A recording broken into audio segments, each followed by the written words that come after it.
Hi students, welcome to SR academy. என்னப்பா first midterm டெஸ்ட்டுக்கு படிச்சுட்டு இருக்கீங்களா? உங்களுக்கு முக்கியமான கொஷின்லாம் எதுன்னு தெரியணுமா? அப்படின்னா உங்களுக்கான வீடியோ தான் இது. இந்த வீடியோ உங்களுக்கு கண்டிப்பாக ரொம்ப யூஸ்ஃபுல்லாக இருக்க போகுது. இந்த வீடியோ செங்கல்பட்டு மாவட்டத்தில் நடைபெற்ற ஒரிஜினல் கொஷின் பேப்பர். இது ஃபர்ஸ்ட் மிட்டம் டெஸ்ட் 2024 இந்த வருடத்துக்கான கொஷின் பேப்பர்.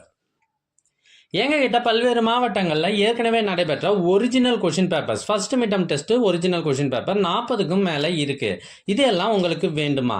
அதுக்கு நீங்கள் செய்ய வேண்டியது, முதல்ல நம்ம சேனலை சப்ஸ்கிரைப் பண்ணுங்கள், அதுக்கப்புறம் கமெண்ட் ஓப்பன் பண்ணுங்கள். ஃபர்ஸ்ட் கமெண்ட்டில் உங்களுக்கு தேவையான லிங்க் இருக்குது. இதில் ஆல் சப்ஜெக்ட் கொஷின் பேப்பர்ஸும் இருக்குது. ஒருவேளை உங்களுக்கு இந்த லிங்க் வாட்ஸ்அப்பில் வேணும்னா ஸ்க்ரீனில் தெரிகிற இந்த நம்பருக்கு வாட்ஸ்அப் மெசேஜ் பண்ணுங்கள். உங்களுக்கு கொஷின் பேப்பர் அனுப்பி வைக்கப்படும். தேங்க்யூ.